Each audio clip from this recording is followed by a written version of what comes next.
All right, guys, welcome to Give It Podcast for blurs, for nerds. If you have a fandom, you are most certainly welcome here. I'm your host, the most Black Spartan, of course, the man to my left, to your right, who has a wonderful slogan for, I guess, 2024, as I see it now. What do you have today for us, sir? Way too many Christmas cookies, Joe Tonello. Together we are the Give It Podcast. Much like WWE of old, guys, there is a little bit of adult language, but we don't cuss that much. And of course, there may be trailers that we do show that might be too intense for younger viewers, so viewer discretion is advised. Aside from that, welcome. All right, so as we get to, I guess you can call it 2 days before Christmas, I guess you can call it. I know, we refer to this place, we refer to it Muppet-wise. Yeah. 2 more sleeps for Christmas. 2 more sleeps, 3 more sleeps. But anyway, but of course, we at Get Bit, of course, all wish everyone a happy Hanukkah, a Merry Christmas, a happy Kwanzaa, happy Festivus for the rest of us. For all you people out there. People celebrating Robo Xmas. That too. And Robo Kwanzaa.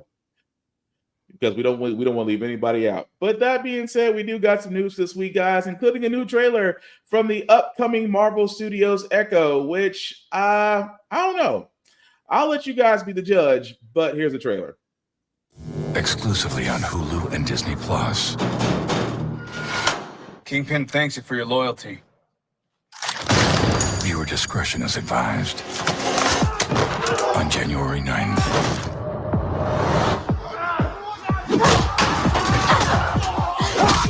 All 5 episodes. 1 killer drop. I wouldn't have it any other way. Don't miss Marvel's most intense series yet. Maya, enough games. If you want a war, you'll have it. Marvel Studios Echo. All episodes streaming January 9th at 6 p.m. PT. Set your Disney. So, guys, there you see it. That was the most updated trailer for Marvel's Echo, which will, I think, set a different tone for Marvel, if you think about it.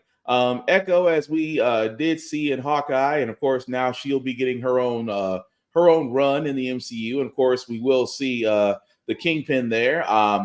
Not really a lot on anybody else will be doing this. Actually will be in this come January the 9th.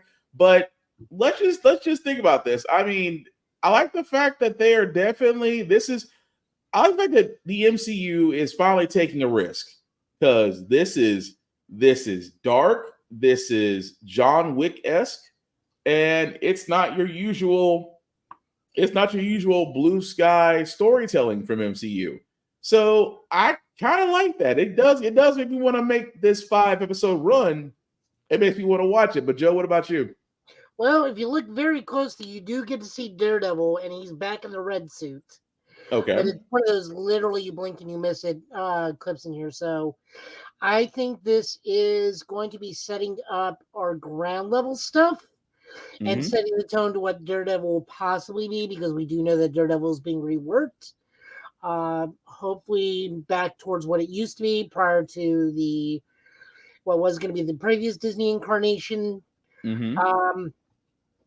I don't see any problems with this. I do only have one issue with it, where they keep marking it as it's completely standalone. You don't have to see anything else before this to watch that, to which I call utter and total BS. You absolutely have to watch Hawkeye to understand at least maybe half of what's going on and why it's happening. Yeah. So that's just a complete and utter lie right out the gate. But other than that, no, I'm looking forward to it. It's definitely something I do want to see. I'm glad it's dropping all 5 episodes at once. If I can do an episode a week or an episode a day, and then we can talk about thoughts and feelings on it on Friday when we both watch the finale. True. I mean, I just think that they wanted this whole thing of, and I get it, folks who are new to this type of storytelling, they always ask that question. It's like, do we need to watch something before this to get caught up on what's going on?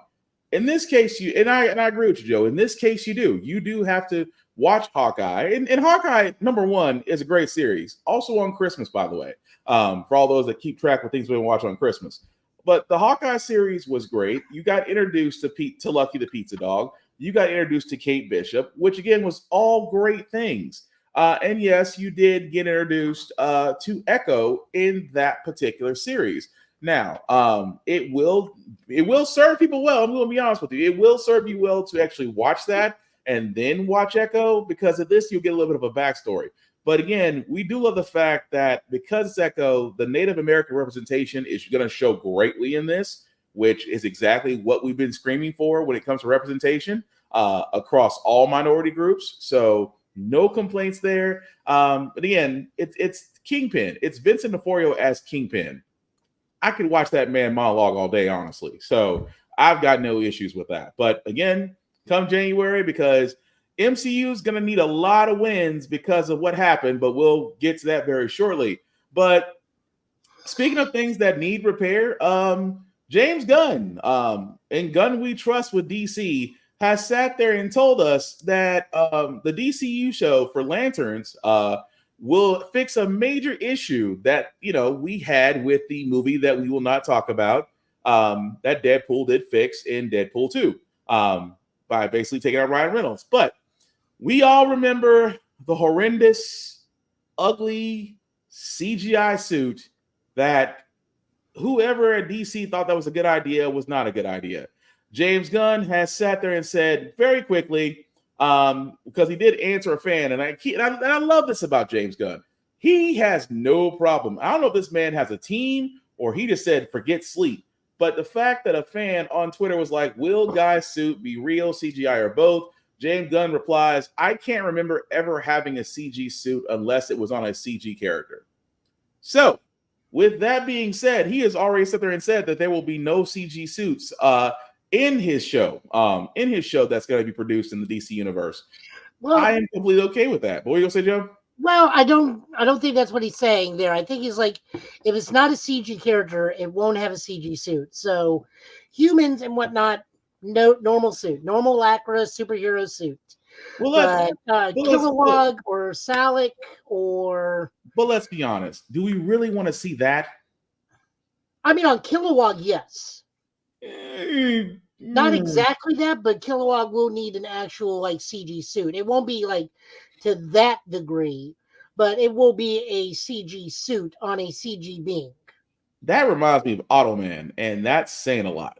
For all those that are me and Joe's age and up, if you watch Sci-Fi Channel, you'll know exactly the show I'm talking about. That literally with the whole trace line suit reminds me of that show altogether. But I do like the fact that you might, and I can understand that, Joe, to a certain extent, that some of the Lanterns may need an animated suit just because of the character makeup. I get that.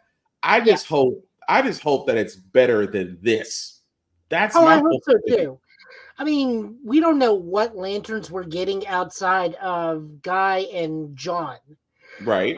So we can have a lot of humanistic characters, because a lot of the characters in Green Lantern, despite them being aliens, are vaguely humanoid. It's only really, really specific characters that are fully non-human, like the bald people Green Lantern that seems to die every single time he gets into a fight. Mm-hmm. Salic, Mogo, which Mogo is just a planet, so you don't have to have a suit at all. They'll definitely have, if they put in Chip will have to have a CGI suit, unless someone wants to get a actual squirrel puppet and knit a little bitty Green Lantern suit for that squirrel. Mm-hmm. It'll be interesting. But it'll be interesting. I don't mind that. For some of these characters, I could see that. But like I said, if you're going to literally have Guy, which they didn't say, I mean, like you said, we don't know what Guardians we're getting, but I would like to think whether it's Guy. Oh, we do? Oh, we do? Yeah. I'm sorry. It's Guy and John. Okay, it's Guy and John. Okay, well then I hope Guy and John. My mind completely slipped. Or no, that's the old show. It's Hal and John for the show, Guy for the movie. Gotcha. So yeah, so you're gonna watch it with Hal in there, knowing your hatred toward him? Yeah, I'm watching it because I was supporting the Green Lanterns. If it was just a Hal Jordan show, Mhm. God no. Unless it's like Green Lantern the animated series, because that was like wonderfully done. Fair enough. Also, he was so not Hal Jordan that thing it hurt. Yeah, that's fair. But either way, James Gunn, like I said, we got a lot of hope for DC, especially with the fact of what he's doing, especially with Superman Legacy, with Green Lantern, with the Green Lantern show, and many other projects he's doing. Again, I just hope we don't get this. That's all I'm saying. But sticking with not sticking with DC because we don't want to go to that yet. Let's go to some happy news first before we got to talk about the dark side. There's a lot of Ghostbusters. dark side. Oh, we got to talk about that dark side of the other dark side of the MCU we got to get to. But Ghostbusters, I do want to talk about this because this is actually the most updated movie poster for Ghostbusters Frozen Empire. As you can see, completely covered in ice. You see ghosts, you see a particularly looking big bad back there, which I'm assuming is a big bad. They didn't really say that it was. And of course, you have our heroes in parkas along with others, which we do see. We can make out at least the first 1, 2, 3, 4 people, but you notice that there's at least 1, 2, 3 other people farther out that we're not sure of. Now, is this speculating? Absolutely not. But I do like the fact from the poster, and we actually have some more news about this that Joe did discover, and I want him to go over that. But poster wise, I love it. I mean, it's exactly what we think. It's exactly what as Ghostbuster fans, whether you're new or old, whether you remember the ones that were made back in the late 80s, early 90s, or it's your first experience post Afterlife. Love the movie poster. But Joe, there is more news associated with this because we did find out there's more about the plot. So what's going on with that? I love the poster with the exception of Slimer, which is very clearly a PNG just tossed into this poster. Yeah. The more you look at it, it's just very obviously someone like copy and pasted and did a slight tilt. Why can and then blend transparency onto it? Not to cut you off, but why can't Slimer get his own poster? He's iconic in himself. Why does he need to be on the poster at all? He's Slimer. And damn, you got no love for Slimer? Slimer, the Real Ghostbusters, ruined the Real Ghostbusters cartoon. Yeah, I guess you could say that, but damn, we're gonna let him get him in a poster. I'm sorry. It's one of those things. It's like if we're trying to move step forward away from the old stuff, then don't bring in the old stuff. I don't mind if Slimer's there because he's gonna do something with Bill Murray. Like there's gonna be a moment. I mean, Slimer's like the mascot of the series. I understand the whole thing about moving forward. Don't get me wrong, but Slimer's the mascot. You're gonna have something about him in every Ghostbusters movie. Like my only problem is it just really stands out in this poster that it was a copy paste job.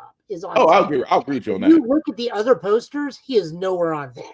Oh, I'll completely agree. That is the worst. That is the worst copy and paste this side of Microsoft. I'll completely agree with you on that. He does deserve better, but yeah. Now, what was the other news that I was talking about? About the plot that we found out that where the setting is going to be for this, as far as it being post Gozerian. Oh yeah. No, this is after Afterlife. The Spengler family, which may or may not include Paul Rudd. We don't know how far out this actually is in the timeline. This could be literally the summer after it, like it says in the video game, or this could be like a year after Afterlife. We do know we are closing in on close to 9 active Ghostbusters in this movie. Kamar Mangiani, that other dude, the Spengler family, plus Ray, Winston, and Venkman, which I think, and Lucky. So we're closing in on like 9 busters. So like half of them have to get taken out or have to be incapacitated at some point for this. I still say we're going to see Oscar.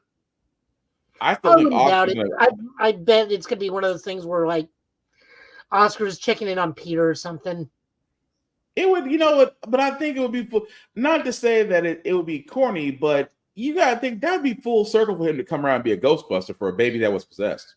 Well, we do know that the gentleman with the blonde hair is not Oscar. He does have a different name tag. So He is a brand new character, possibly a connection to the video game, possibly something else. He to be a wholly individual character. So, I'm all for it. I said my only problem with the thing is the PNG copy and paste of Slimer. I don't mind that he's there. I mind that he's there poorly. Yeah, that's just again, I'll agree with you. It was that to me, if you're going to put Slimer, at least give him a post of his own where it's a little bit better than a post cut job. That to me was like, yeah, that's cheesy and a bit of a rush job. But again, we're looking forward to Ghostbusters Frozen Empire. Don't have a release date as of yet, but we're fairly certain it's going to happen sometime next year. I'm gearing up. Oh no, we know what it is. It's March 28th. Oh, there was a release date. Oh, then yes, I apologize. I will, if I am lucky and everything aligns right, I will be at the movie premiere.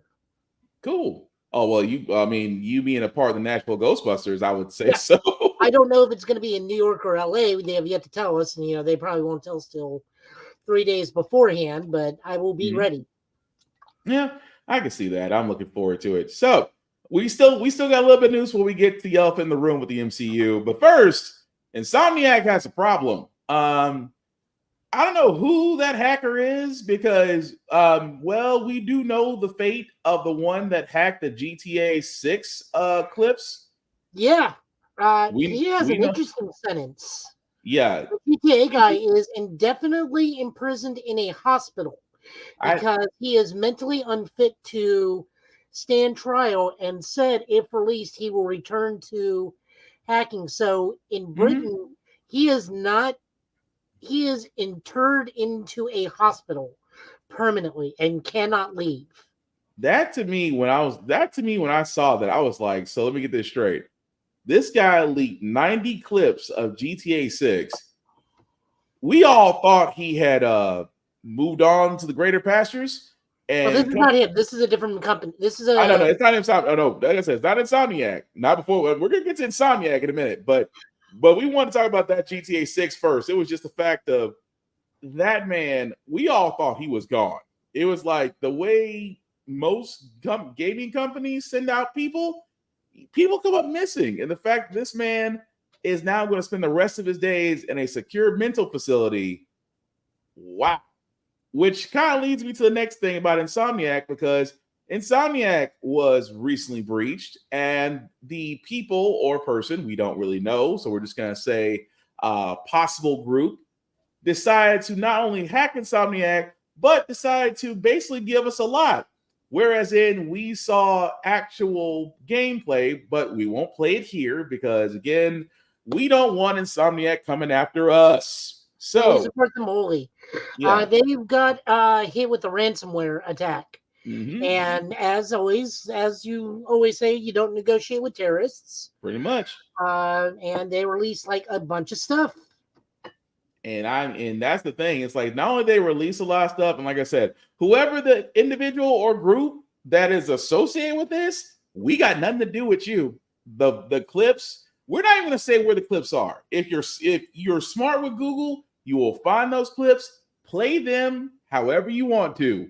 We're not touching that with a 10-foot pole. We will, however, talk about the fact of not only did we know about Marvel's Wolverine and that they did show gameplay, and there are clips, if you choose to view them, that's on you.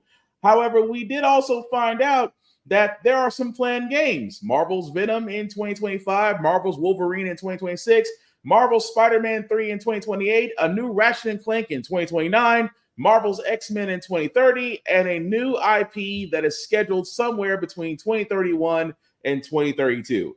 So Insomniac has not said a lot outside the data breach. They have yet to confirm those games at those dates. At this time, we do not know. It's possible. At the same time, I'm sorry, what were you going to say, Joe? They released a statement today and pretty much confirmed everything. Oh, they turned around and did confirm it. Thank you for the support. We were going through a very rough time. We wanted to come out as these things as a surprise. Please bear with us as we try to right the ship, and we thank you for your support. So it's one of those soft confirms, but like it's tied up in NDA stuff to where they give you like, no, this is pretty much it, but we're really sorry. Nothing. We can't really officially confirm everything, but yeah, it's pretty much true. Now, again, with that being said, and hey, Hieroglyphics, thanks for watching. Don't they got a Blade game too? Yes. Now, the Blade game, I don't think is being done by Insomniac. I think it's being done by a different company. So I don't think It it's is part of Insomniac. Bethesda and being done by the people that made Deathloop and Dishonored. Okay, so Is it's working on the Bethesda, Blade and then stuff. so it's Crystal Dynamics and Bethesda then. I believe so. Okay, yeah, because Crystal Dynamics made shoot. Now now I can't remember the games now. But It's yes. Arcane Lion. Thank you. So yeah, so Blade is being made Hieroglyphics, but it's being made by somebody else. I'm not mad about Insomniac. Yes, you gotta do some damage control, but if you're telling us this is what you're coming out with, you're coming out with a Venom game, a Wolverine game, which you already know about. We know Marvel Spider-Man 3 will be Miles Ross moving forward. You've already announced that months ago. A new Ratchet and Clank. I would love Ratchet and Clank. That's actually one of my favorite genres that after a rift in time, I want to see another Ratchet and Clank game. I'm not mad about that at all. We're also getting Marvel's X-Men, and again, some new IP in 2031 to 2032. I'm not against any of that. They also did mention that there's going to be some online, so let's say multiplayer options for some of the games, possibly Spider-Man 2, Wolverine Online, X-Men Online for 2024, 2026, 2028. I'm not a big multiplayer fan outside of shooters, but hey, whatever rocks your boat. I'm one of those ones that if a game has a storyline and a campaign, it's one player, leave it at that. I mean, they tried to do that with The Last of Us, and you saw what happened with that. You know, The Last of Us and The Last of Us Part 2, again, both great story, narrative-driven story games that are one player, and people were screaming for multiplayer. I'm sorry, this is not Call of Duty. This is not Call of Duty. This is not Apex Legends. This is not those multiple shooter games that involve a fire team, which again, I'm not against those. They have their place, but not every game needs multiplayer. And in Insomniac's case, if this is what they're doing, I'm not against this at all. And before I get your opinion on this, Joe, also it has been suggested that Spider-Man 3 may launch in two parts, which part 1 for holiday 2027 and part 2 for holiday 2028. So that's gonna be interesting that they're possibly thinking of doing a part 1 and part 2 for video games. But Joe, what's your opinion about all this? First off, I do like that Venom is getting the title Venom Lethal Protector. That does lead to some very heavy implications on things. Mm-hmm. X-Men, we know where I stand with them. We talk about them quite a bit on the show. Pretty much. I only ask of one thing. I want to be able to play as Magic. I just bullied people in Marvel Midnight Suns as Magic. We've seen the videos. I am a bully with that woman. Yeah, that's fair. As for the multiplayer, they say I don't know if this got canceled or not, and these are just like spec options and stuff, photos that we found, or if it's mock-ups or whatnot, but having a GTA online style and being a custom-made spider person, yeah, and then being put into roles to where it affects your webbing, your swinging, your attack, and your abilities, I am actually pretty okay with that, because that means I can just pick the Scarlet Spider role and just keep on going. okay. I get upgraded gadgets and special webbing powers and not much else. I don't exactly know what like other people would get. I think we have a picture of it that shows the selection screen, proposed selection screen. I can get to you. Give me a second. Let me see if I can find it. If we got it. So, like, they're proposing that. I'm not opposed to it. I would certainly give it a try just to be my own spider person in there. Because, I mean, everybody did that Spider Sona thing for a while when Into the Spider-Verse came out. I know that the DLC may have gotten leaked, which it would be Carnage, Spider-Verse, and one other thing that escapes my mind at the moment. Carnage is kind of obvious. We saw that coming. The end of the Spider-Verse thing we also saw coming. That's a no pun intended loose thread that wound up in Spider-Man 2. As for it being released into two-part Spider-Man 3, I can Yeah, good. understand why. Because if it were up to me to split into two parts, the first part would be a limited contained version of Superior Spider-Man where Otto trades minds with Peter, and Miles and Silk have to take on a evil Peter. And then at the end of that, we find out it's the Normans taking the Goblin Serum. So part 2 is Peter, Miles, and Silk taking on the Green Goblin, because this whole franchise has been leading to the Green Goblin. Yeah. Or possibly Eddie Brock, Miles, Silk, and Peter taking on the Goblin. Either way, it's a nice change of pace. Yeah, like there's no way they're not going to hit Superior Spider-Man. Like that's just too much money. That'd be like them having the opportunity to do Spider Island and not taking it. Oh, hey Tafari, I'd happily move to a Marvel video game universe if the Cinematic one keeps failing. I mean, it's starting to head that way anyway, so I wouldn't be surprised by that. But I think Insomniac has a lot of great things going. Does it suck that the data breach did kind of spoil some surprises? Yes.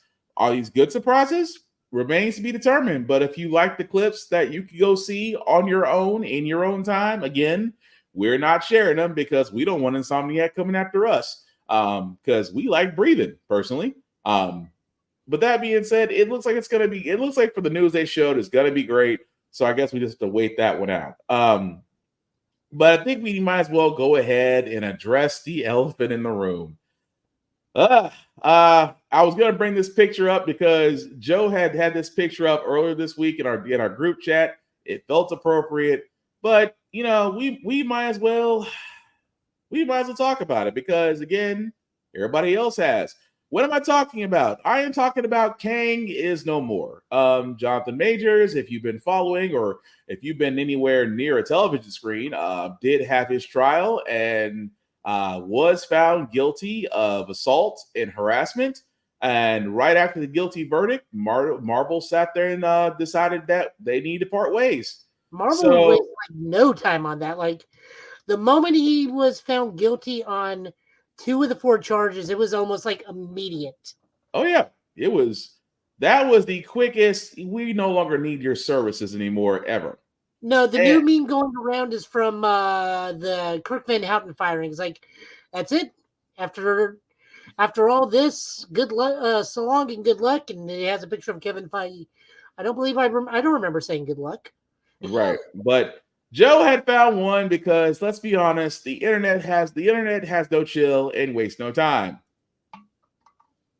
If you've seen this, number one, that was genius. Whoever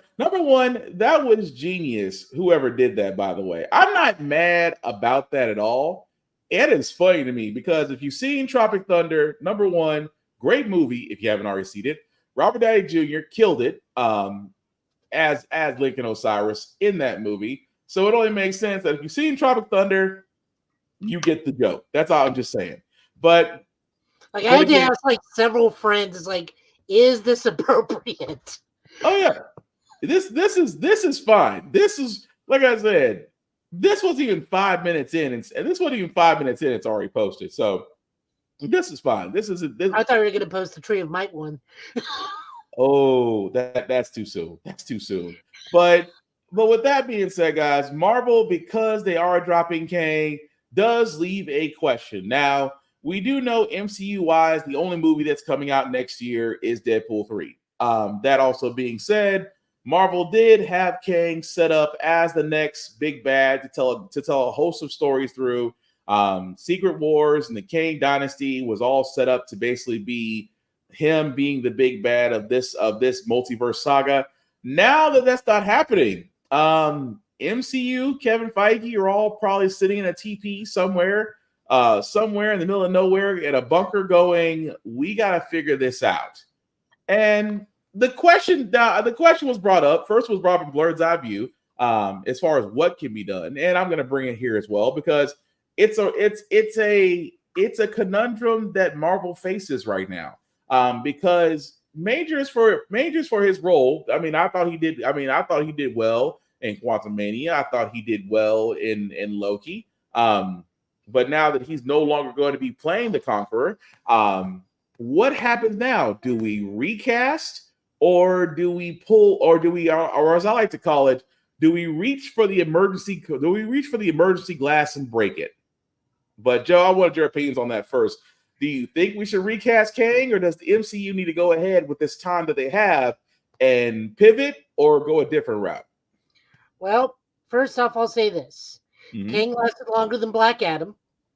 True. Very true. So the power landscape thing. So, we are in a quandary here for that. I would say we recast, but we do not break that emergency glass, or we pivot away from Kang, or we can dovetail it into Kang in an interesting way. We don't immediately go to Doom. I feel like everybody just wants to immediately go to Doom because we know Secret Wars is coming. And the fact that Kang Dynasty has now been retrofitted back to Avengers 5.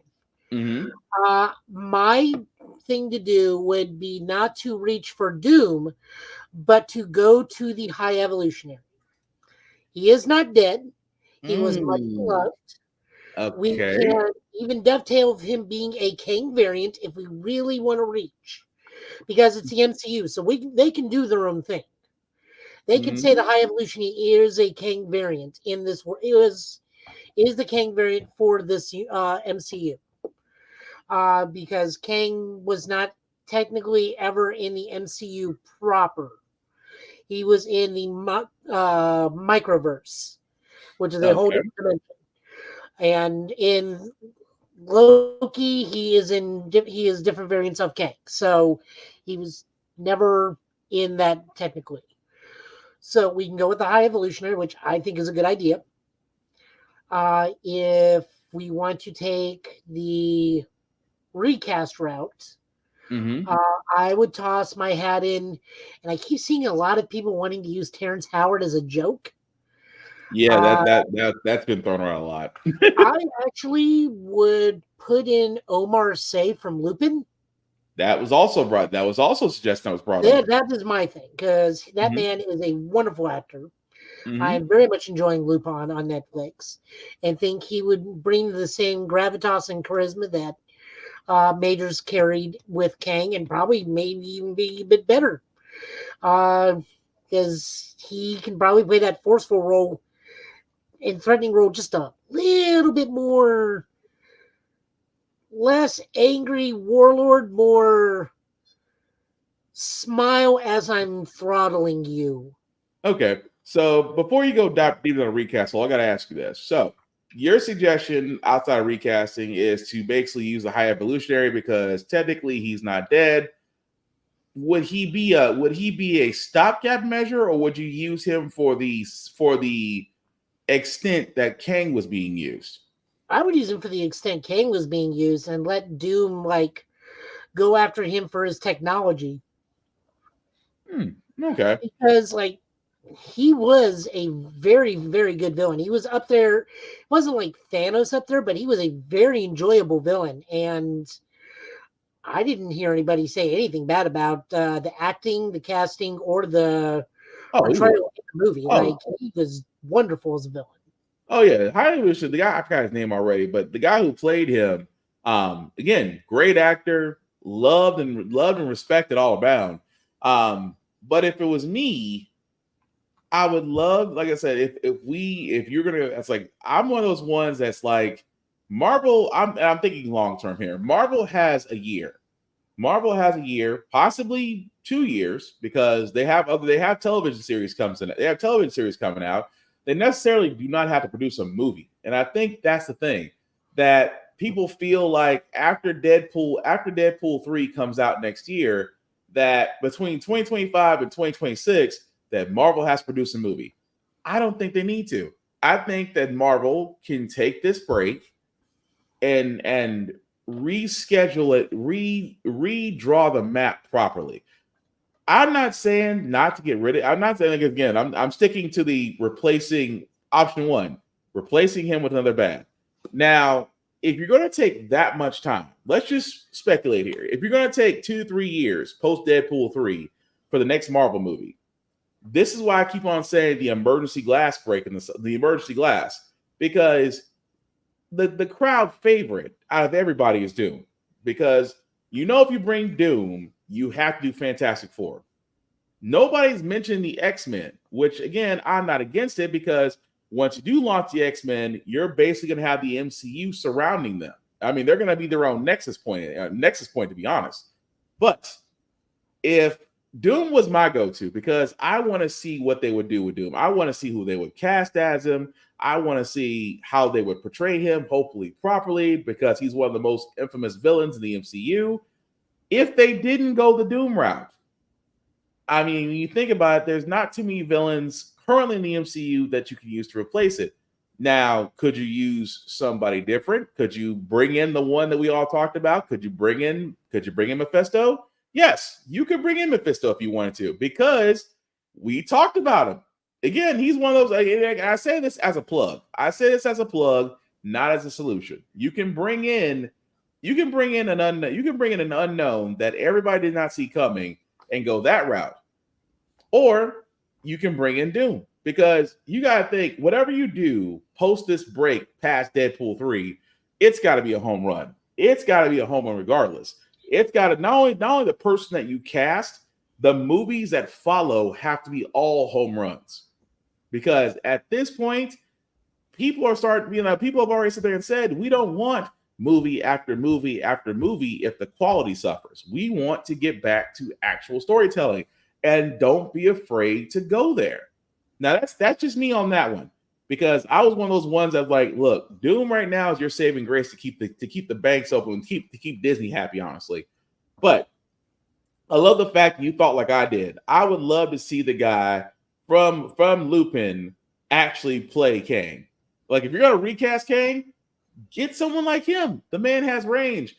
I would even go with, I dare I say, Giancarlo Esposito. I would love to see him as Doom. I think his plate's a little full right now. I mean, he's already got his hands everywhere. I mean, because he's still going to be the Mandalorian in some form or fashion. He's not dead over there. His character on Mandalorian is not dead. So he's got his hands full if it was me. But there's plenty of other actors that you can put in that place of Kang that can still have Kang, and you can still tell the story. You can still tell the variant story. And that's the things I'm getting at. Like, for that simple fact of the matter, that you could tell that story, at the same time, you can keep the Kang going if that's the route that you decide to take. Now, on the other side of it, if you do got to replace with a big bad, it has to be somebody that's going to be a brand name. Unfortunately, you don't have a James Gunn there that's going to be able to take an unknown or lesser known villain and put him to the level of Thanos. I mean, unless you have a director that's going to be able to do that successfully through movies. My only problem with Giancarlo Esposito is that he is a man of age. Yeah. So I don't think it's out of the question that he could be like Immortus or even Ramatut. But to get him to be Standard King and Silver Centurion, and I only see, and this is just me, and this is only because he is older, I have no problem seeing him against space wizards with laser swords. Because let's face it, they are not the biggest, burliest people in the world. I would feel bad if I see Giancarlo Esposito on the other side of Thor's hammer trying to force it back, and I'm like, they're bullying that poor old man. But at the same time, Doom never takes his mask off. Oh, yeah, but Doom also has the stature and the build and the magic. It's just like, with Giancarlo Esposito, as I said, he's an old, he's not like old, but he is an elderly man. Yeah. So it'd be like watching a Thor the Human Triangle swing a hammer at a gentle man who would just like put a hand up and stop it. I was like, they're bullying this poor man. I could say that, but that would be interesting. What's Party say? Sal Jr. is going to be in middle school by the time we see him again, pretty much. Disney put the prayer knee pads on and start begging Boyega quickly. Boyega, Oh, no. look, Boyega has actually said no. Boyega has literally sat there and said no, unless that number gets any higher. No, they've been asking. actually, he said no to the point where he responded with a question with Donkey from Shrek shaking his head. John Boyega will not go back to Disney with how badly they screwed him over in Star Wars. And Even Tari he will not go to said Marvel. they've been asking for Pasillo for Professor X. Yep, I can see him doing that role too. No, I can see him as Charles. I cannot see him. Like I said, I can see him as Ramatut. I can see him as Immortus. I cannot see him as King Prime. No, I need someone a bit younger as King Prime. And that's just because I know it's the physicality aspect on my end. That is purely my thing. And I understand that sounds a little ageist, but it's one of those. He is definitely the dude I see at the end of time.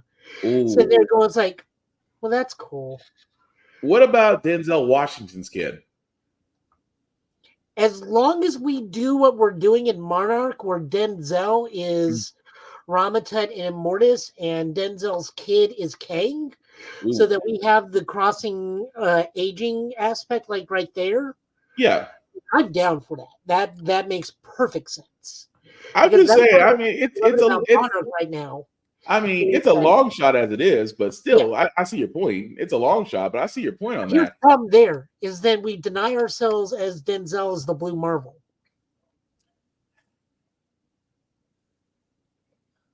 It's in Disney's hands. Disney could have gave us Blue Marvel 6 times over, honestly, by now.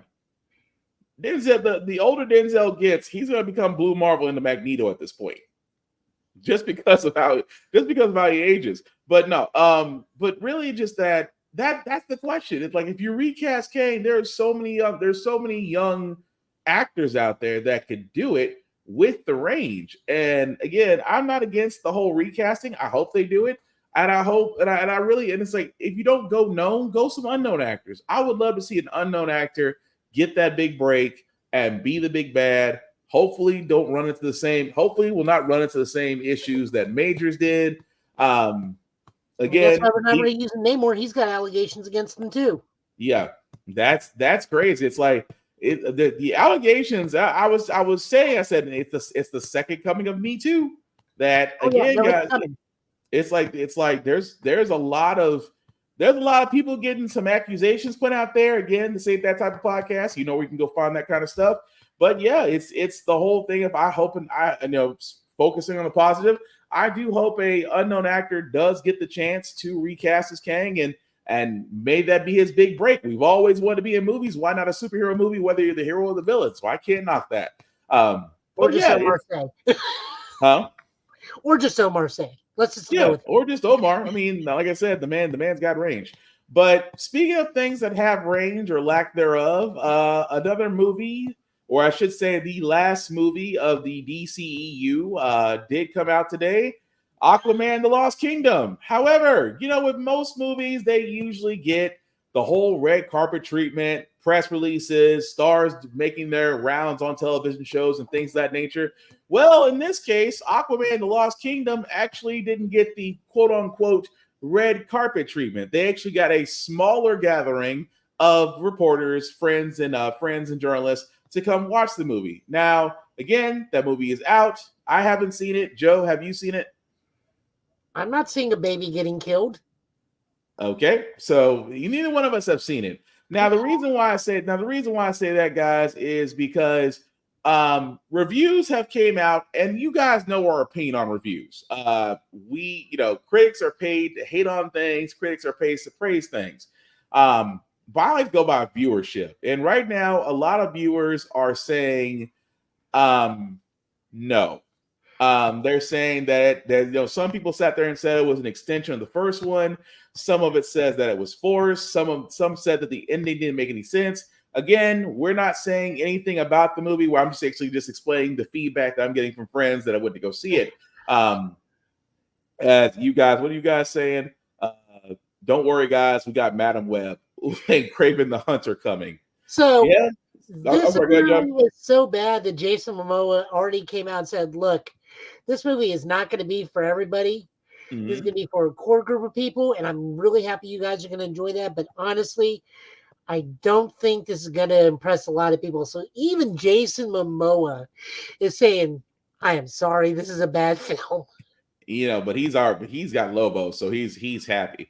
But I mean, the first Aquaman, I'm gonna be honest. I mean, we liked the first Aquaman. We thought it was a nice way of telling the story. Not to make Arthur Curry look like a punk, because Super Friends did that for him. I'm just saying that the way they made him look, they did make him look like the weakest Justice League character. But the first Aquaman was great. Say what you would say, Joe? Said, "Oh, the powers of SpongeBob." Pretty much. But the first Aquaman was great. The second one, because again, this was at a time where some people felt like, out of all the DC movies, that Aquaman probably had the most success, and that the second was supposed to follow up with this. And then we found out about the Amber Heard situation. We found out about the script writing. We found out about how they wanted to do this. Then the reshoots. Then she's back. Then, Jason Momoa meets with James Gunn and gets exciting news. We already know what that is. So it just, this kind of feels like the Flash movie. It was doomed from the start. I kind of want to still give it an honest watch. I'm going to be honest. I don't think it's worth going to the movies for. I think for a movie like this, I'd rather wait for it to come to streaming, which we already know it's going to wind up being on HBO Max at some point. Hopefully not as fast as Black Adam, because Black Adam was on HBO Max within days, and I think that's the fastest. I think it's the fastest I've ever seen a DC movie go from the theaters to streaming in that amount of time. Now, again, this is just my opinion. I know Joe, like he said, he's not going to go see it. Please don't let our opinions influence yours. We like I said, if you like Joe said that Jason had quoted, this is maybe for a core group of fans. If you're in that core group of fans, hey, go enjoy it. You have every right to. We just don't want to be those types of guys that sit there and, trash something because it's cool, it gets clicks, it gets likes. That's not what we do here at Get Bet. But with that being said, I know for me, I'm just going to wait for it to come to streaming, but it's amazing that for it to be the last movie of the then now defunct DCEU, and now that we just have Gunn's universe, is it really bad to say RIP? Is it bad to put it that way, Joe? It's like RIP DCEU. You were a failed ship from Jump Street. I mean, people were already going into defense mode, saying that that this movie does not count towards the Snyderverse. Snyderverse was only these select movies, and everyone's like, "No, this is it." Like, this is the final Snyder, because it doesn't have anything to do with Snyderverse. Like, it's the Snyderverse Aquaman and the Snyderverse Atlantis and the Snyderverse Mirror, despite what people will think of Amber Heard, yay or nay. This is the final Snyderverse movie. You don't get to pick and choose your thing. This is the final Snyderverse movie. It's whatever. I don't care. Let's toss it over the shoulder and keep walking forward. Make sure it hits the trash can. Don't litter. Damn. Speaking of trash cans, what do you say, Tafari? Pre-orders are already out for the collector's edition of Aquaman for $60 at Walmart. Twice what they would normally charge. Best Buy killed the competition, and Wally World wasted no time. Damn.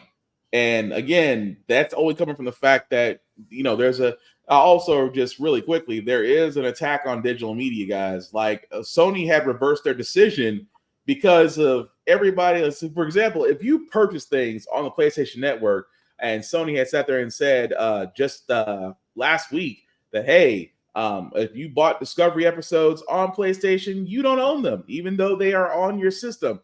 Well, PlayStation did reverse that, and they said we love, quote unquote, we love the interaction and the comments we get back from the fans. That's another way of saying you almost lost your entire fan base because you decided you wanted to be dicks. That to me is interesting. But yeah, still will give Aquaman a run. Just won't do it in the movie theaters. Why? Because well, inflation in time. I mean, to go to movie theaters these days, it's not cheap at all. Whether it's 2 people or 4, it's definitely not cheap. So yeah, a lot of people are getting very selective on what movies they decide to go see. Unfortunately for me, Aquaman The Last Kingdom, it just to me doesn't fit the bill. It really doesn't. But something you should be aware of as well, because again, Moon Girl and Devil Dinosaur for the MCU, they actually did release their next guest list for season 2 stars. Just to go ahead and give you a quick rundown for season 2 for the guest list: Jonathan Banks, Sung Woon Cho, please forgive me if I mispronounce that, Cynthia Evero, Giancarlo Esposito, Andy Garcia, Arsenio Hall, Ann Harada, Jack A. Harry, Manny Jacinto, Carol Kane, Zola Morita. Oh, I know I messed up that last name. That was way too many vowels and not enough consonants. And I apologize, Blue Beetle. I know who you are, sir. I apologize profusely. Alex Newell, Edward James Olmos, Parker Posley, Ephraim Sykes, David Tennant, Robin Thede, and Peter Weller. That is the guest list for season 2 of Marvel's Moon Girl and Devil Dinosaur. Me and Joe have both seen season 1, completely freaking loved it. If you the soundtrack is on my Spotify list. Yeah, soundtrack is definitely fire. Just because of I think Childish Gambino actually did help a bit with the soundtrack, if memory serves me right. Surprisingly, his song is not on there though, but I can understand why. Full song is not age appropriate. Oh, of course not. But again, if you haven't seen Moon Girl and Devil Dinosaur, highly recommend that you should. It is definitely kid friendly. I love the fact of how it actually showed it. You know, they wanted. You know, if you're going to show to me the smartest person in the MCU, that's the best way to do it. It actually make it to where it's family friendly and everybody could enjoy it. And again, it's a well done Marvel Disney collaboration on that. But with a season 2 guest list like that just reminds me it's going to be interesting. That's all I can sit there and say. But speaking of interesting, Marvel season 2, what if? Did we see this coming? And yes, we're going to talk about it. So before I get into it, yes, we are going to talk about Marvel season 2, what if Nebula had joined the Nova Corps. Spoilers ahead. If you have not seen this, and I am saying this because again, I know a lot of people haven't. If you have not seen this, now is the time to mute us and give us a few minutes because we're going to talk about it. But Joe, have you had a chance to watch episode 1? Well, this is awkward because now I have to mute you. Oh, you haven't seen it? No. Oh, damn. I am sorry. Okay. Well, we're gonna. Well, okay, we can still go through it. It's Nova Corps. Nothing, unless you're Nova, nothing ever good happens to the Nova Corps. Well, the thing about it is, this had such. And I'm just gonna be honest about it. This had such a Blade Runner Sin City feel, but I loved it. That they kind of told a different story of Nebula. That she was actually rescued by Nova Corps. That she was actually introduced to the Blackguard. That you did actually see some guest characters. I'll leave it at that. There are some guest characters in this episode. I will not name them, but they definitely did make the show. At the same time, I like the fact that Nebula really got her own episode, in so much more that she almost played a certain Nova Corps officer, which again, if I have to say any more than that, I wonder about your charades playing ability. Now, of course, they didn't suggest that she was that person, but again, very distinctive qualities. That's I'm just going to leave it at that. But overall, it was a great episode of What If. I love the fact that What If is not just sticking to a certain timeline. They are going all over the place with episode 1. So let us know in the comments if you've seen it, whether you liked it, you didn't like it. Personally, for me, I thought it was great. Joe, my apologies. I know I forgot. I didn't know. I had the option of watching it or taking a nap. And like an adult in his 40s, I took that nap. Fair enough. That's fair. But no, you're gonna like it. I thought it was great. But then again, there hasn't been a bad What If episode. I mean, even last season was still great. So I can only imagine season 2, they had a lot of time to really go into it. And again, Karen Gillian does voice Nova in this. Does voice Nebula in this. So again, great. Cannot have no arguments whatsoever. As we are getting a new episode, I believe every Friday. Every day. It's every day. It's every day. Oh, every so day. we're gonna get one today. So that means that we should be getting one today then. No, scratch that. Monday. Today's episode. I was gonna say every day. I said no. If they give us one Saturday and Sunday, I highly doubt it. So it'll be Monday. No, they are. It's supposed to be one a day. Oh, so we'll be getting one tomorrow then as well. Okay, then. I apologize profusely. I thought Marvel was going to stick with the Monday through Friday route. My apologies. But anyway, let us know what you guys think. Let you guys know what you think in the comments about that. And also Percy Jackson and the Olympians. For all those, because I know a lot of people are really waiting to see that, I am going to say it's highly recommended. I will leave it at that. Okay. Go ahead. No, I was saying okay because I was hearing it was getting panned. It was getting what? It was getting what, Joe? Panned.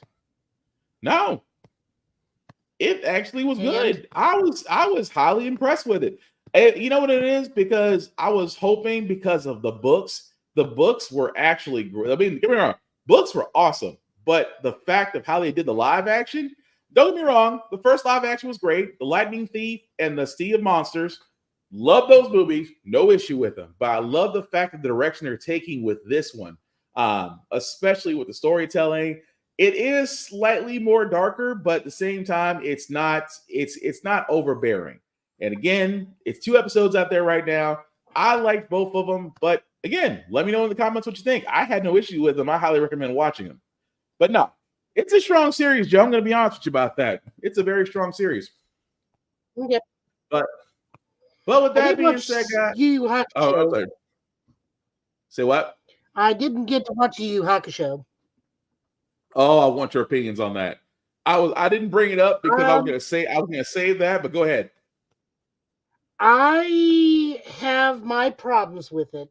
Ultimately, Okay. I think it's very good, but I think that they rushed too much and that ultimately underserved both Genkai and Toguro. I did not want them to go directly into the Dark Tournament. I wanted season 1 to end leading into the Dark Tournament. Mm-hmm.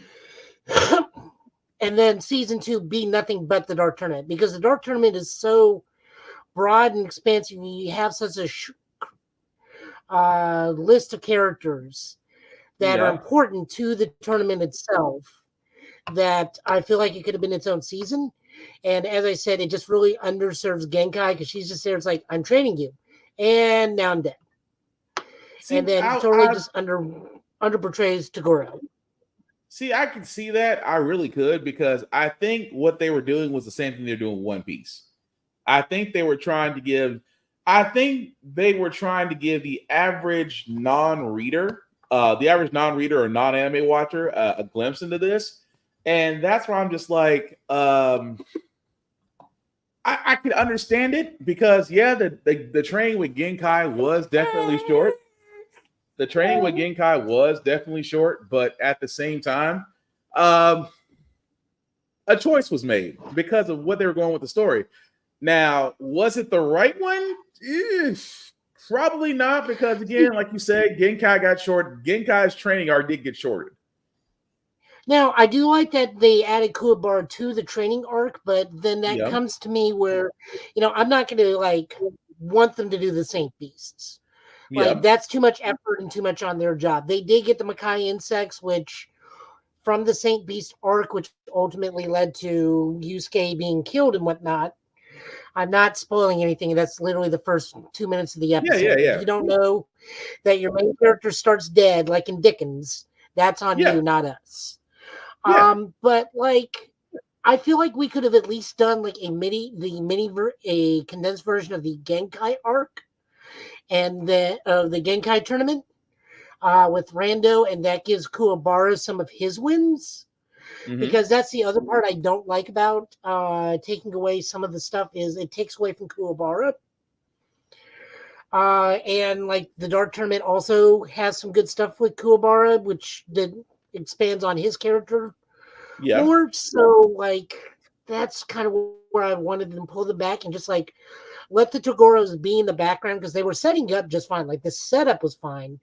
Yeah. So just have the Togoros like, oh, this kid's going to be one to look out for because he won the Genkai tournament. Yeah. I mean, Yeah, that's how I would have set it up. Like, I did No, not go ahead. like that we got like but that's what I'm that. saying. There, Like, like you said, I just didn't like that we got the full dark tournament right into it. That was my issue. well, that's my thing. Is just that I agree. Like I said, I think they had to make a decision. I think that's why I was saying they had to make a decision on exactly how they want to do this with the episodes that they have, because it really wasn't a lot. But again, I'm not knocking it, but still a good series. Again, in the comments, let us know what you guys think about Yu Yu Hakusho on Netflix. It is definitely highly recommended. That being said, guys, that's really going to do it for our news. Joe, I see that your comic books are ready, sir. So you can go ahead and take off with that. You gotten to watch Monarch yet? Not yet. I'm waiting on it. Not yet, though.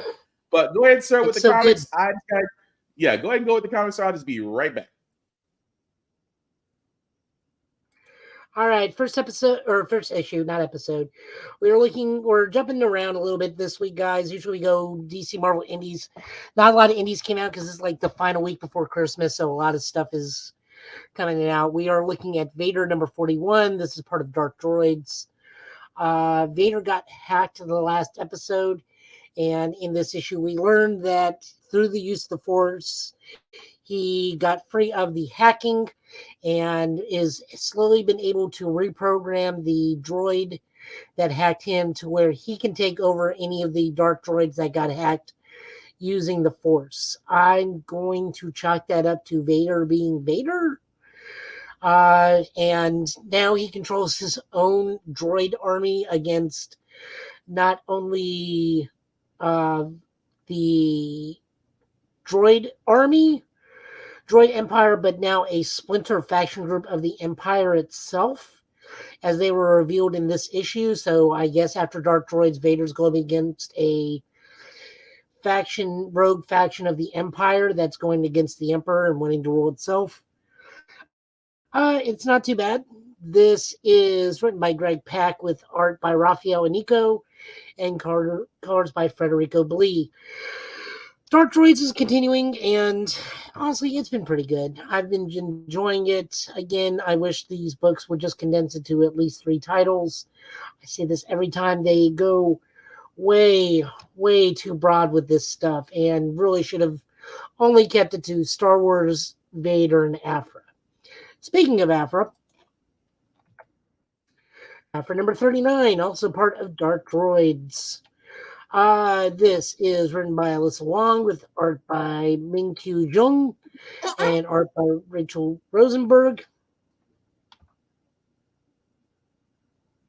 That was odd. Sounded like my chopper just said something. Oh god, the Dark Droid is here. That's bad.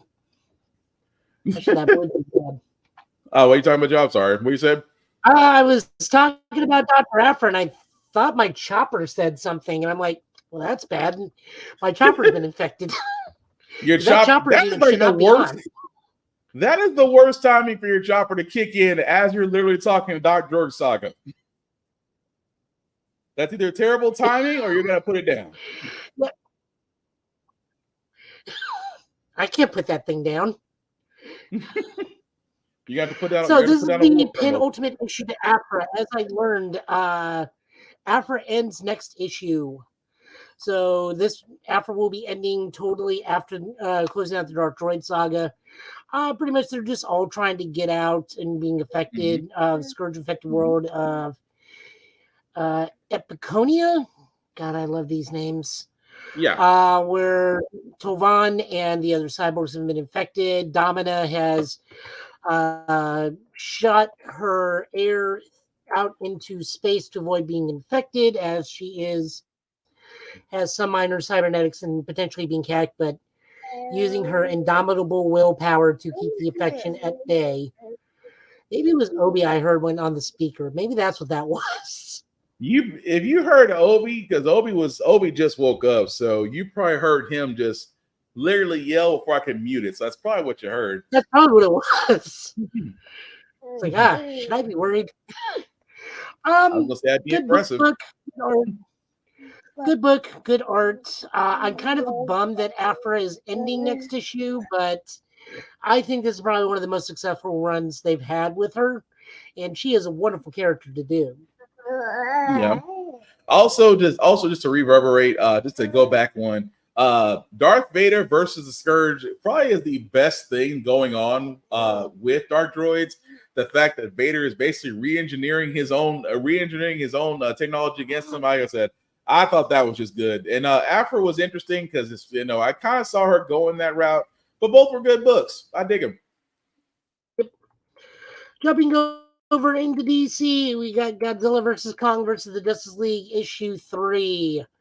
This is written by Brian Belisado with art by Christian Deuce and colors by Luis Guerrero. Just more monster fight in this one. Looks like Godzilla has killed Superman. The Justice League and Justice Society are taking on Godzilla, with some remnants taking on a Cthulhu crab creature over in Central City with Barry and Hal. Ollie and some of the other people, Ollie and Supergirl on Skull Island, taking on Kong, which Kong was actually kind of like chill about it till Supergirl punched him. Then that started the fight all over again. Diana and Donna just like pretty much subdued the Mammoth Titan and just like talked to it for a hot second using their lassos. Like, can you just like go? We don't want to cause you any trouble. We don't need any trouble from you. And the Mammoth Titan's like, okay. And just slowly walked off. And then the most confused looked like, I think he got the message. Like, and then, of course, he got them because Batman, they caught the giant bat thing. It's just a big slugfest at this point. And then Lex finds, I am unsure if that's supposed to be like the eye of Mechagodzilla. I thought that for a second, but I wasn't sure. So this technically may be happening in between Godzilla and Kong in the upcoming movie, if that's the wreckage of Mechagodzilla. Possibly. Oh, really, son? You right in the face. So not bad. Again, we are just reading this and promoting this because Godzilla just is reigning supreme over everything right now. In fact, Godzilla. No, I was there thinking about the fact that Shazam tried to sit there. I mean, Billy sat there and let Superman get roasted, and all of a sudden he wants to fight Godzilla. That was interesting. Well, but no, I mean, he does like electrocute him. But don't get me wrong, it's a good story. It's a great story so far. I mean, the fact that you do have the kaiju kind of winning some battles. But the comments, those in the comic forums right now are going head to head over whether or not Superman can take a blast from Godzilla. That is an interesting conversation itself. The answer is no. Yeah, on top of that, some minor Godzilla news. Godzilla -1 has been extended once again, so it's running for an additional 2 weeks. So a 1 week run has now run into a 1 month run. And also, it is now more profitable. It's become more profitable in America than it has in Japan. And Japan, it will supposedly be releasing a black and white version of the film in next year. So big props to that. I mean, it is a great movie. It really Godzilla -1 really is a great movie. Also, all the little comic book memes have been hilarious because -1 Godzilla is the smallest of the Godzillas, but the meanest of the Godzillas. He's just basically a gremlin compared to his older siblings of Shin and Legend Godzilla. Yeah. It's been fun. I've been enjoying those pictures. Oh, yeah. Speaking of Superman, Superman #9. This is written by Joshua Williamson with art by Bruno Redondo and colors by Adriano Lucas. Superman is finally taking on Dr. Farm and Dr. Graff, who, after barely escaping with his life to fight with the Chained. Raph or the Farm, I forget which one is which, like, get into an armor and shoots Moon Knight Marilyn, which somehow teleports Clark into the back in time to when Farm and Graf were children, into like the 1910s, 1890s. All I can say is make that make sense. So it does make sense because there's an interview with Josh Williamson who said that the Superman book is going to be moving forward in its arcs through comic book history. So we get horror comics, we'll be getting pulp comics. Superman will now be doing Western comics. Okay. I mean, the ending kind of made me go, "This is okay. This is what you're doing." I'm not saying it's not a good idea. I'm just gonna say maybe I just need to wait it out to see what happens. I'm not a big fan of Westerns, so I do enjoy this book. I just am not a Western person. I don't know many people these days that are Western people in terms of media. Like, that has kind of gone the way of the cowboy. Well, they tried that on my part. Well, they tried that with Star-Lord, and Star-Lord kind of got like a spaghetti Western feel, and that wasn't bad, but I'm just saying for him, it's like saying, so Moonlight's powers actually sent him back in time. That's interesting. I have no idea. That's what I'm saying. That's what they're going with. Moonlight's powers basically include time travel now. I'm not saying it's not a bad idea. I'm just saying that maybe I just need to give the next issue a chance. Maybe the next issue will actually show why they're going this direction, in my opinion. But it's gonna be like a 3-episode arc. So by issue 12, that'll resolve everything, and they'll be on to their next thing. But yeah, I'm just not a cowboy person, so I don't know. It'll be interesting. As I said, I will give it until I will give it to its next issue and just see what happens. As gorgeous and as fun as this book is, I think I'm enjoying Action Comics more because it deals with Superman family more than just Superman. So I may jump ship soon. Not to say this book is bad, but it's one of those, I'm enjoying the family book more than I am the individual book. Oh, I'm still waiting. The individual book is a fantastic book. It's just one of those I need to scale back for monetary reasons. I was going to say there's one book I'm still surprised you're keeping up with, but I see why, because it's telling a part of a bigger story, but I understand why. We talking about Green Lantern? Nope, Spider-Man.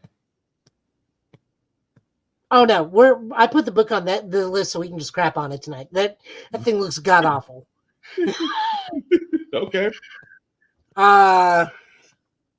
Now, the Green Lantern book actually was interesting because of the How book actually became interesting because Razor popped up in it.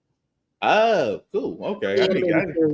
And we learned a bit about Kilowog. So, I have to get back on Green Lantern because I still want to give Green Arrow. I want to give Green Arrow a shot, considering the fact they're trying to make that the next run with Amanda Waller targeting him. So that's going to be interesting. Which actually, that is no longer a limited series run. That is a full series run now. Oh, nice. Okay. So it went from a 6-issue to a 12-issue to a full ongoing.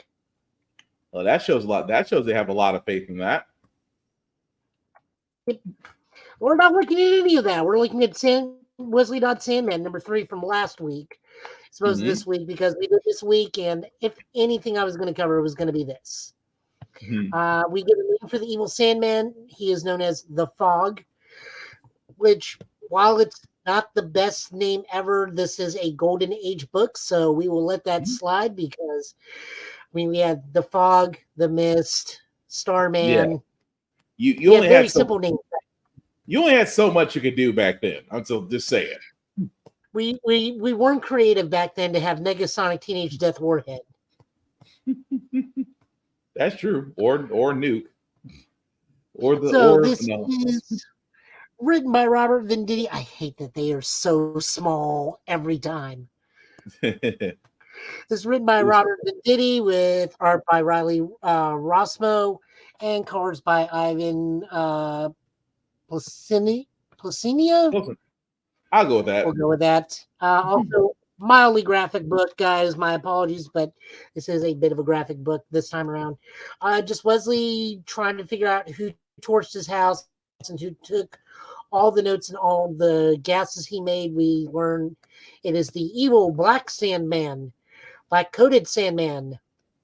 There's no other way of saying that. He's a Sandman who's in black attire, who is now going by the Fog and gases Sandman, and Sandman is now probably as a result of this may be meeting.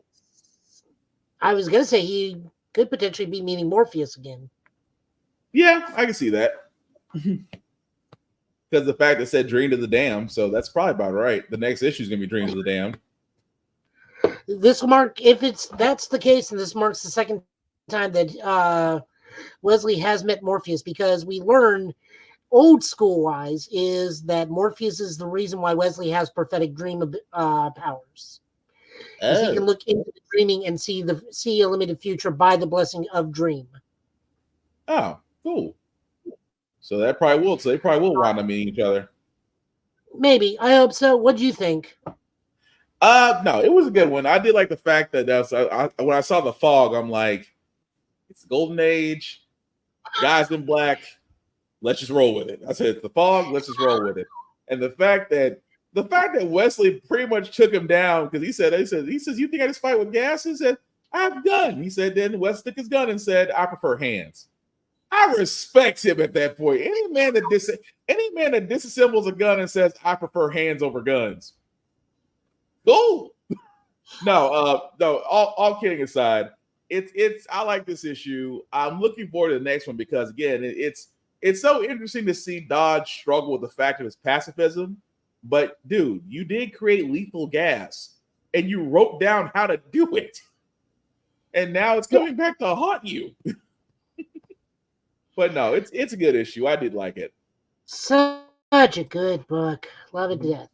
Okay, so this may be the first Wonder Woman book we get to talk about that doesn't have a huge trigger warning advertisement beforehand.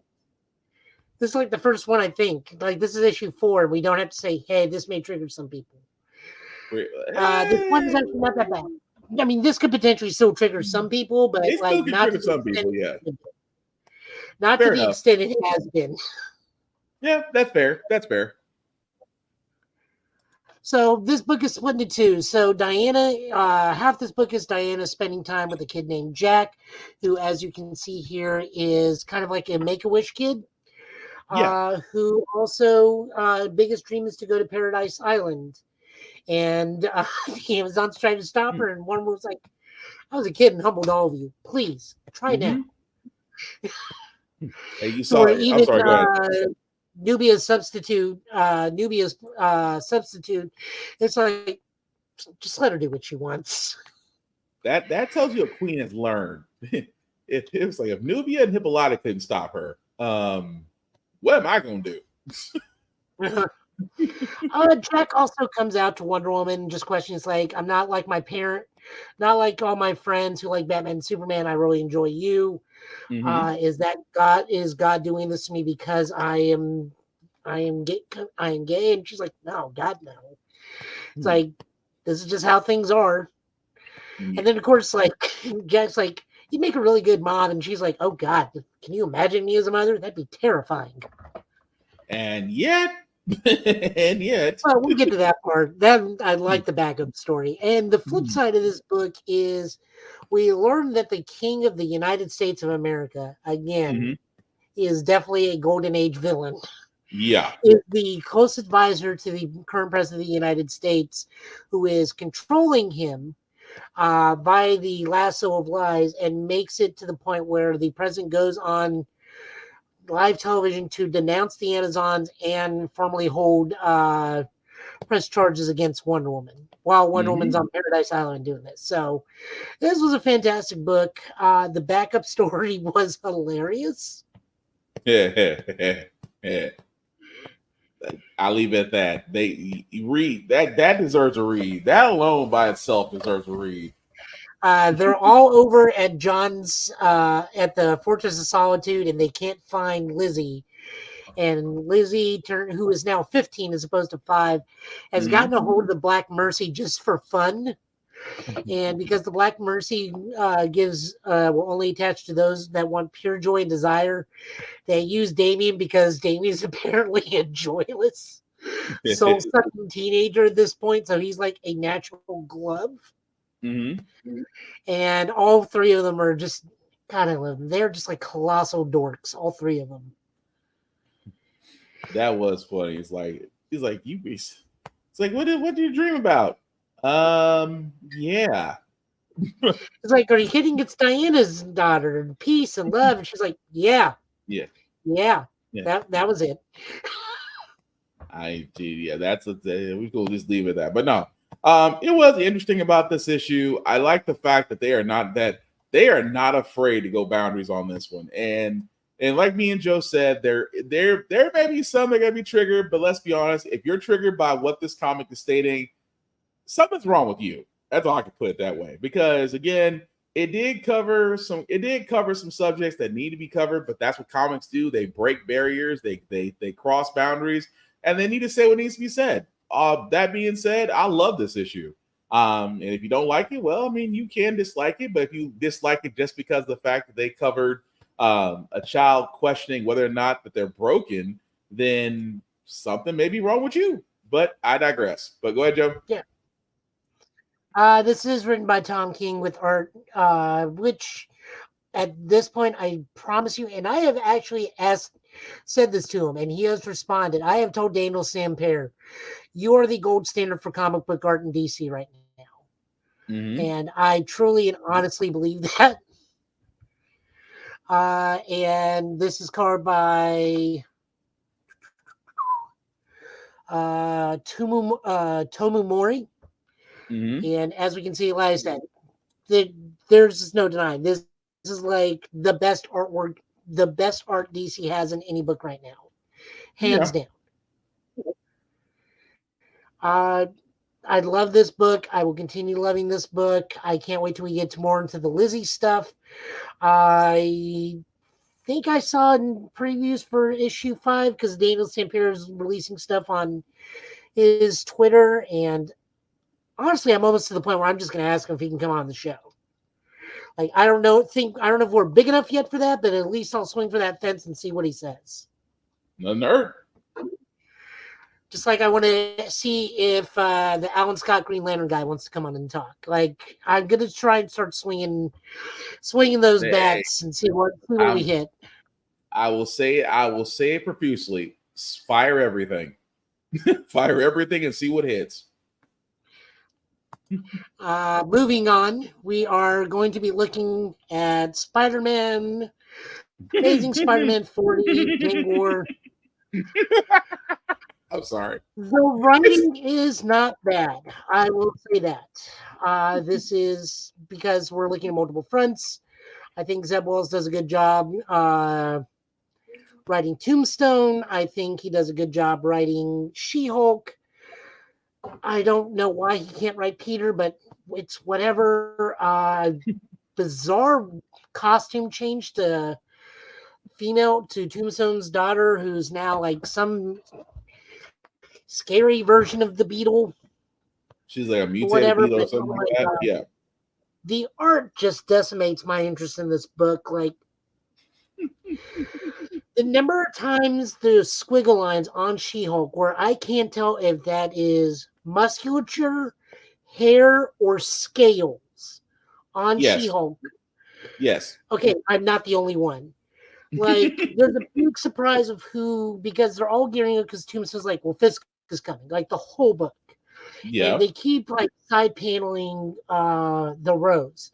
And if you don't know who the Rose is Wilson Fisk's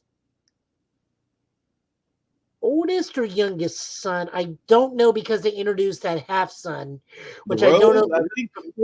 I want to say the Rose is the oldest. I want to say that, but I'm not 100% sure about that. Yeah, so they keep saying Fisk is coming, so we keep thinking it's the Rose coming for Tombstone's territory. Because if you can get control of Tombstone, Tombstone has everything. Meanwhile, Madame Mask has officially gained full control of the Magia or the Mafia. I don't. We'll just call them what they are. She's got full control of the actual Italian mob. And other things are going down. I think next week he's going to have the Chinese mob art war with Deadly Hands of Kung Fu, gang war with Shang-Chi. But like the art is so god awful. Like I can't pay attention to the words that are being said on the page because the art is bad. Yeah. I'm surprised you stuck with it. I'm not gonna lie to you. That's dedication. Like the book is fine. Like the writing's fine for a change. I don't have a problem with Zebwell's writing this one because he's doing okay with every person, but John Romita Jr. just needs to go. Like he's the bigger problem sometimes, more than the writing. Yeah, this is not okay. I'm not disagreeing with you because Spider-Man feels like a Lego block character, but you ain't wrong. Oh my god, it's awful. Still funny. It's still funny. It's so bad. Oh, beyond. So bad. I mean, we all know where this is going to end. Like, when they say this is coming, we know where this is going to end. We know who's going to be ruling the criminal underworld again. And we know that this is going to repeal the superhero law in New York. Like, we know the ending. Oh, yeah. Did you manage to make it through this? Oh, I did. I mean, I did. I had to for the story, but the art, as you said, is horrendous. Story-wise, it makes sense, but you have to really focus on the story because the art is just horrendous. It's terrible. It's just good and terrible. Moving on, we are looking at the finale of Uncanny Spider-Man. This is our final book of the night. This is kind of a toss-up. This would be my book of the night if Wonder Woman 4 didn't come out. So, like, that's sharing that spot. This is written by Cy Spurrier with Lee Garbert and Simone Bonfantino. I hope I'm pronouncing that right, as artist. And Matt Mila is colorist. This just pretty much is going to start leading into the big Fall of X, Fall of X Power, Fall of Powers or something. The big book in January that's going to like end the Orchis saga. And then put X-Men on the burner back burner until July. So Nightcrawler is in the hands of Orchis under the watchful eye of the Vulture, who is infected. We learn not with Legion, but with somebody else from the techno organic virus. Yeah. Or the Phalanx, excuse me. Different thing, different virus. We learn that the little devil that's been with him is a part of Legion. We learn that Silver Sable and Mystique actually do get along, and Silver Sable or Mystique doesn't mind that Kurt's dating Silver Sable. She's like, I see why you like her. And he's like, oh, because of this is like because you think her butt looks good. Oh, Kurt's like, that wasn't. I'm sorry. That was such a meet the parents moment. Just I see why you like her. It's like it's like, really, Mom? The Oedipus complex, familiar with guns, shapely figured. You remind him of me. That's like, not the Oedipus complex. Oh no. I like the other one where she makes the joke is like, me, my mother. Then you just hear Mystique in the middle of a gunfight. One of your moms. That was funny. That part is the part that I laughed at because I was like, wow, in the middle of a firefight. I know this is like the worst time, but meet my mom. Also, we see the Mystique's powers have grown a little bit more. She can apparently alter her body to the point where she can hide guns within herself. Oh, yeah. And we don't mean like, I don't know how to phrase this without sounding horribly sexist, but like not the usual way we hide guns on women. Like literally her chest cavity peels open to reveal two huge handguns in it. She's like, "Yeah, I keep telling you, my powers are more than just shape shifting my body. I can alter. She does explain it. I can't alter my DNA down to the very atom. So it's like she does explain it multiple times, but still, it's like it's almost like a shock to everybody. Like, you can do this? I thought it was just your appearance, but So the end goal in this one is actually Kirk frees Legion. Legion drains off any of the phalanx that was taken from him to control the other mutants, but we do learn that Adrian Toomes the Vulture is using a different phalanx strain than Legion, so Legion cannot drain it off him. So Legion's free. Warlock. Sorry, Warlock. Yeah. I'll get there. There's a lot of mutants you got to keep track of right now in X-Men. Right. If it ain't Game of Thrones. So Warlock frees Cloak, Dagger, Feral, and one mutant I am not familiar with at all. There, and then after they leave, he hands the mask back to Spider-Man. And Pete's like, well, I mean, not everybody can use beating up muggers as therapy, but you do you. That was funny. But no, I enjoyed this book greatly. This and Wonder Woman were definitely my books of the week, like hands down. Oh yeah, it was definitely a good one. It really should have been called Meet the Parents, but again, still funny. We say Safari, her powers basically got everyone murked in Days of Futures Past. Yeah, pretty much. The ability to change her powers down to the atoms, that makes sense. But no, it was a good issue. I definitely had no issues with it. But the whole thing of Kurt and Silver Sable being together, and the fact that the next issue has them meeting both parents eventually. Oh, count me in for that one. That's gonna be funny as hell. Oh no, this is it. Oh damn! I hope there would be a Rise of X. I hope there would be a Rise of X cameo somewhere. I would hope. Yeah, the Rise of X, Rise of Powers will probably continue this story, but Uncanny Spider-Man is over. Like all the extra Fall of X books have ended. Okay, so we are heading to Rise of X. Yeah, January is Rise of X, and then Rise of Powers, and then they will make a formal announcement. They've already been putting out the teasers that July will be the new line, and we'll reveal new books. So I only have one request on when that happens: a consistently good New Mutants book. I think it'll say make sure John Jr. is nowhere near a Spider-Man book. Well, I mean, this is the X-Men. This is the X-Men X house. I can't control that. Now, if they do want to take requests, continue with Madeline Pryor, give her own book, and let her have the Ben Reilly stuff. Let her have that. Or give Ben Reilly a happier story. No, I mean, let Ben be what Ben is now. I don't need Ben to have a happy story. I just want him to be used, and just give Maddie a book. Call it I don't know, the House of Limbo or something, or the Embassy of Limbo, or Exfernals, or whatever we want to call it, and then just let Ben Reilly be used over there in that book, because we know he's not going to be used over in the Spider House. Exfernals does kind of get a good ring to it, but I do what I can. It does kind of have a good ring to it. But anyway, thank you, Joe, for that. For the comic book pool, sir. As always, we always want to show love to Rick's Comic City because they show us love. Voted Nashville's #1 place for 7 years in a row for comic books, for mangas, for collectibles, hardcovers, you name it, you can find it there. They do have 2 locations, one in Nashville, Tennessee, one in Clarksville, Tennessee, and of course, Locker Nerd in Fort Campbell, Kentucky. So if you are in the Middle Tennessee area, definitely check out Rick's Comic City. Let them know Give It Podcast sent you. Doesn't get you any discounts, but hey, lets you know because we're basically on their screens at all their stores. So they show us love, and we want to show love back to them.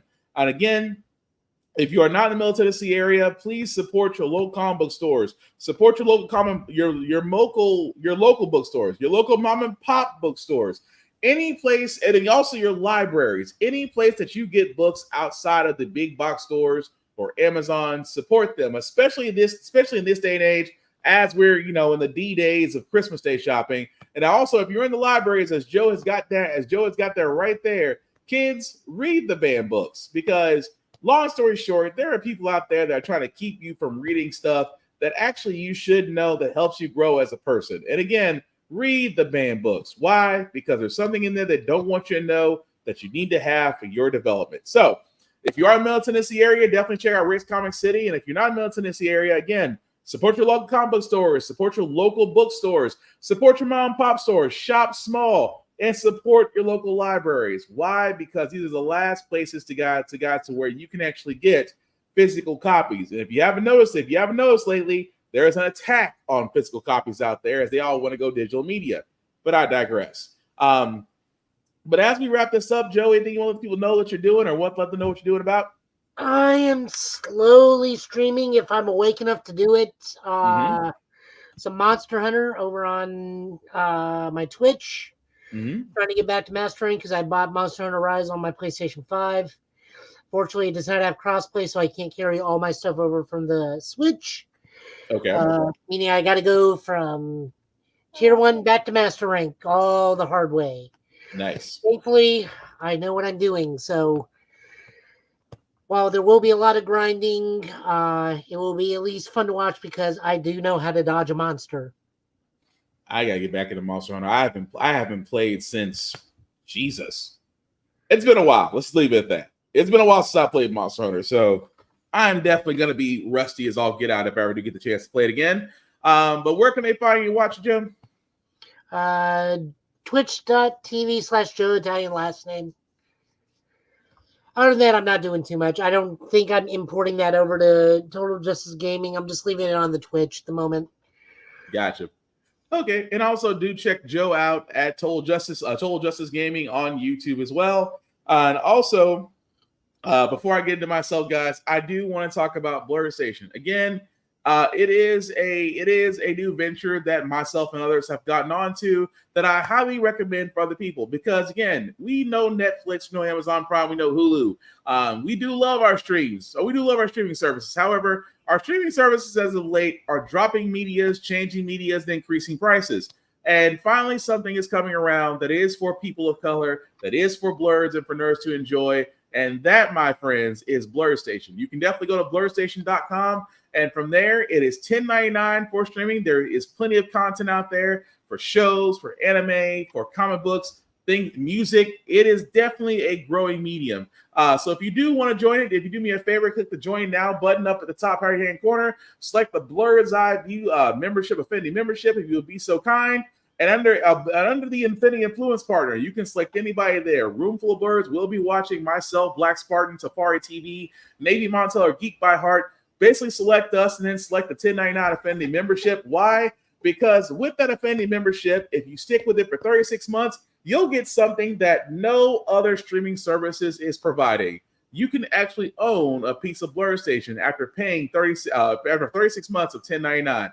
$10.99. You can still pay this and get food. To me, that is very crucial. But definitely select there again. Select any influencing partner there. Select the Affinity membership and subscribe and enjoy what's behind Blur Station. You will not be disappointed. After 36 months, you'll be able to own it. You'll be able to own a piece of Blur Station. It does not get any better than that, but definitely check it out. Now, as for myself, guys, you can find me Blackbox447 on all the socials.